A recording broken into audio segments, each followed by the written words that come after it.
the preaching of the Lord Jesus Christ is the preaching of the gospel, not of the 10 Commandments or the law of Moses. Christ did not preach the 10 Commandments. In fact, He preached contrary to the 10 Commandments.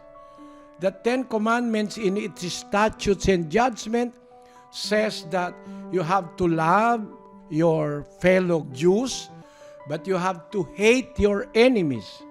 But in the preaching of the gospel of the Lord Jesus Christ, it is clear that you have to love your enemies.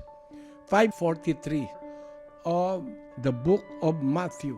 Ye have heard that it hath been said, Thou shalt love thy neighbor, and hate thine enemy. That was the statutes and the commandments in the law of Moses. Thou shalt love thy neighbor and hate thine enemies.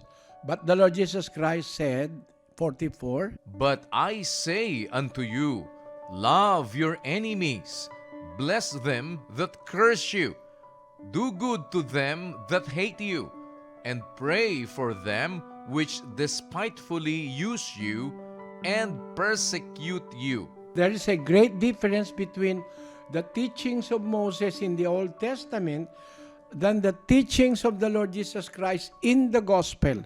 In the gospel, you do not only love your neighbor, you love even your enemies. It is the best way of life to live on earth. The gospel of the Lord Jesus Christ. That's why the Apostle Paul said in Philippians chapter 1, verse 27, only let your manner of life be worthy of the gospel of Christ.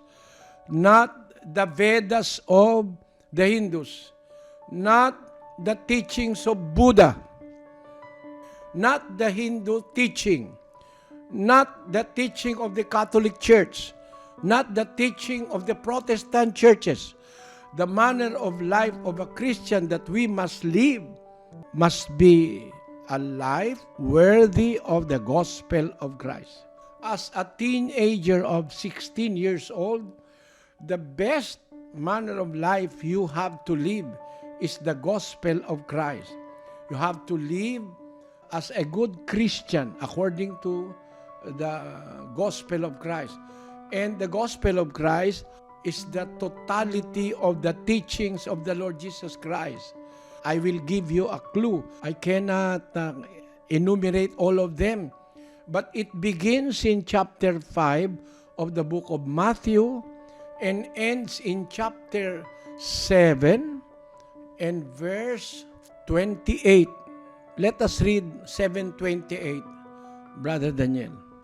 And it came to pass, when Jesus had ended these sayings, the people were astonished at his doctrine. Beginning from chapter 5, it ended in chapter 7 of Matthew, verse 28. And the conclusion of Matthew is, it came to pass, when Jesus had ended these sayings, the people were astonished at his doctrine.